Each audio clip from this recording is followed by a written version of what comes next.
Kuidas veenduda, et raietöö tegija on korralik, maksab raha õigeaegselt ja ei jäta endast maha meetripikkuseid kände, roopaid või oksarisu?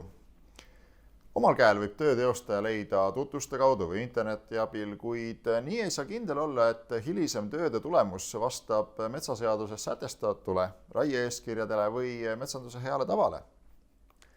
Metsas võib tööde käigus palju viltu minna ja see võib inimesed kergesti tülli pöörata.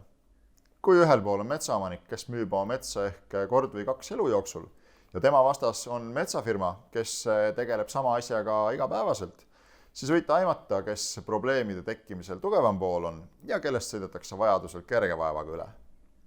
Probleemide lahendamine ja Keskkonnainspektsioonile selgituste andmine jäetakse tihtipeale metsaomaniku ülesandeks.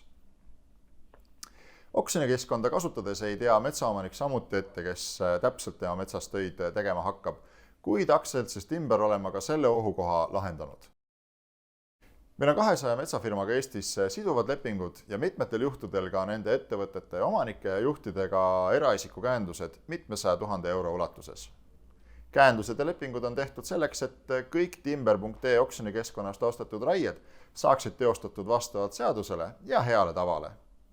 Sellist garantiid ei ole ise võimalik saada ühelgi eraisikul mitte üheltki metsafirmalt.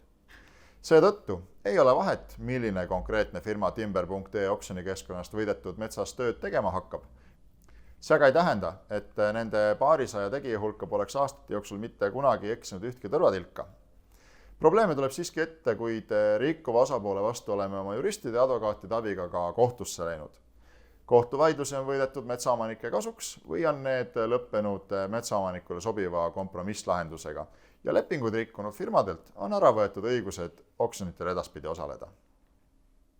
Seni, kuni raieõigus on müüdud läbi Timber.ee oksjonikeskkonna, tegutsevad ettevõtted metsas ka korrektselt ja probleeme ei tule õnneks tihti ette. Metsafirmad kasutavad meie oksjonikeskkonda igapäevaselt ja ei soovi kaotada võimalust ka edaspidi oksjonitelt metsa osta.